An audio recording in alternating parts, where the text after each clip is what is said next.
now we are gonna see how we can loop in JavaScript, okay? And we gonna make use of two loops in JavaScript, but we're gonna start with for loop, okay? For loop. So let's say we have for, and then we have variable of I or anything at all is equal to your initializer. I will explain later. And then I'm gonna say I is less than 5, okay? And then I'm just gonna iterate and say I plus plus, okay? Let's say we have this I plus plus, and I'm just gonna say console.log my I, okay? So let me just explain what I just wrote here, okay? I said I'm gonna loop in JavaScript, okay? So basically loop actually a way to execute an operation, okay, or a block of code over a number of times, okay? So for us to use for loop in JavaScript, there are three things you have to do immediately after writing your for keyword, okay? You have to open a parenthesis, and then first one is actually your initializer, okay?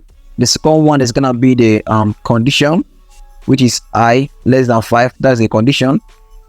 My first one was initializer. I had to initialize what my I is gonna be. So I can be anything, like you can use any variable, okay? So in my own case, I had to use I, and then I have done that and followed by a semicolon, and I am doing I less than 5, which is basically, the initialize the condition, and then finally the iteration, okay? Finally the iteration, okay? So what this is gonna do is that it's gonna console.log the I, and our I is basically the first I we had was what? 0. That is what we initialized here. So this operation is going to run until I is less than 5. What do I mean? It is actually going to run at first because I is 0. It will increase and run again. Why would it increase? Because we have I plus plus. This I plus plus means I is equal to I plus 1, which is going to do what? Increase the initial value to what? 1. Okay, so it's gonna be what? 0 plus 1. So 0 plus 1 is actually less than 5. It will run the operation. It will do again 1 plus 1, which is 2. 2 is less than 5. It will run the operation again. Then 2 plus 1, 3 is less than 5. It will run the operation again. 4 is less than 5. It will run the operation again. But when it sees that it's actually getting to 5 or matching this particular thing, it will stop running. So let's stop trying to say it with our mouse, and let's see how it goes right in the console. Okay, I'll just go ahead and log out this. As you can see, we have 0, 1, 2, 3, and then 4. Okay, why is it showing us 0, 1, 2, 3, and 4? It is basically because we said console.log I, and our I is equal to 0, so it showed us 0. Okay, so it checks again, is I, which is that 0, is it greater than 5? The answer is what? True. Sorry, is it less than 5? The answer is what? True. Is less than 5. Now it will do what? It goes over to this one and do what?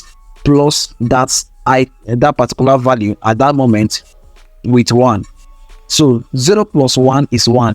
So it goes ahead and run this operation again and gives you 1. And it asks itself again, is 1 less than 5? The answer is what? True. 1 is less than 5. Since 1 is less than 5, let's add 1 more to that particular 1. It becomes what? This 2. So it goes ahead. Is 2 less than 5?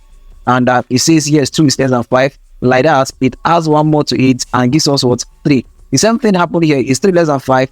You know, go like that, and then 4. And it tries to go and add 4 plus 1. Okay. When it reaches to 4, it tries to run this operation again to add 4 plus 1 to it. But when it adds 4 plus 1 to it, it noticed that 4 plus 1, which is 5, is not less than 5. Okay, 5 is not less than 5, but 5 is equal to 5. Therefore, since it has reached to a point where it starts an argument, because where this thing is no longer true, okay, it will just stop the program.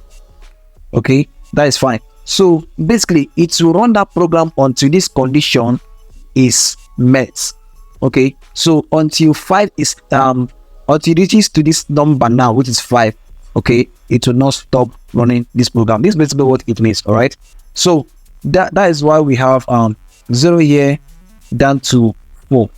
Okay, so if I have said I less than or equal to, let's say less than or equal to 5, okay, what are we gonna have?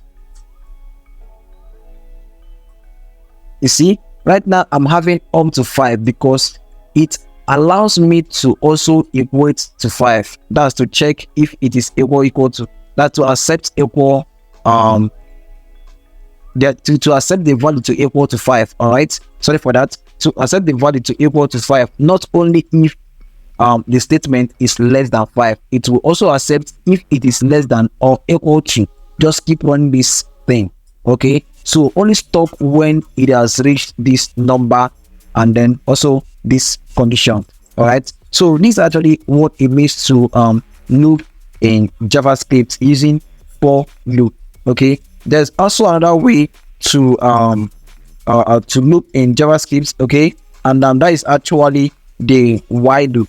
All right, that's actually the while loop. And how does it work? Let's say we have let me play this. Let's say we have, I'll just change this to while, and then I'm just gonna say y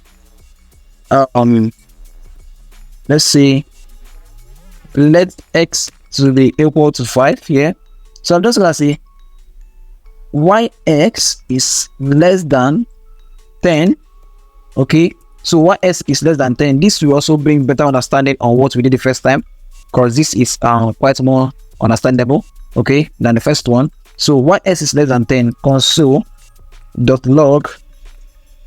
and then I'm just gonna say s plus 1 or s plus plus, anyone at all.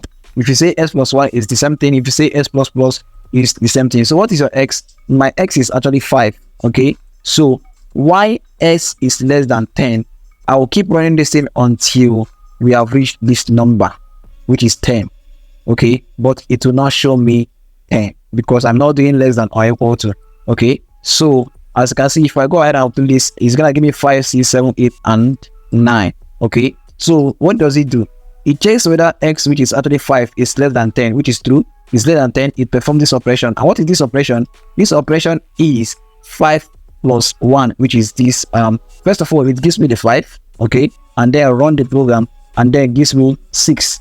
Okay, so 6 is also less than 10. It runs the program again to give me 7.